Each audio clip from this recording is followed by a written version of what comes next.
Hurmatli avtomobil haydovchilar, ertaga bo'yningizda osteoxondroz bo'lib chiqmasligi uchun u sharoitida mana shu mashqlarni qilib turing.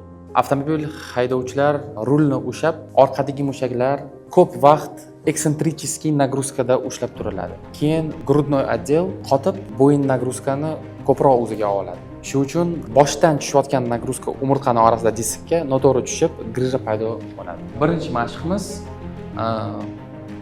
qulay yotib olib, jag'ingizni pastga olib tushasiz.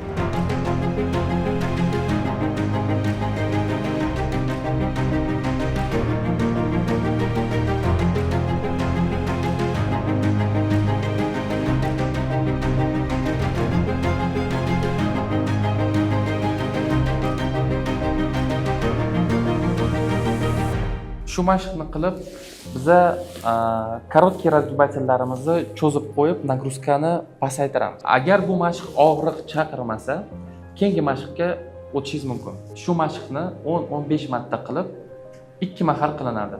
Boshida 10-15 marta qildingiz, sal dam olib, yana bir marta 10-15 marta qilasizlar. Agar bu mashq og'riq chaqirmasa, keyingi mashqqa o'tsangiz mumkin.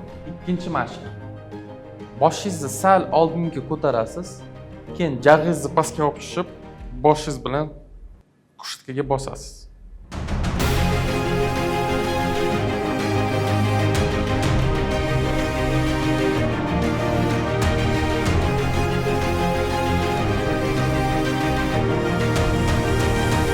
Ko'pchilik haydovchilarda boya aytganimda grudnoy отдел позвоночникda deformatsiya bo'ladi. Grudnoy отдел позвоночникda deformatsiya bo'lgandan keyin tanasi buziladi.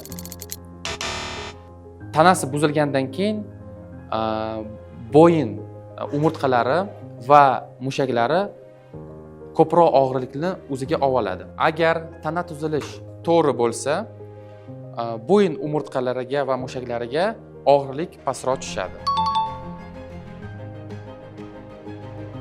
Uchinchi mashqimiz devorga to'g'ri turamiz. Keyin tirsak va kaftimiz devorga tegib turishi kerak.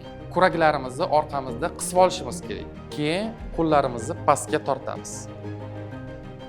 Har doim kuraklarimiz qisilgan holatda bo'lishi kerak.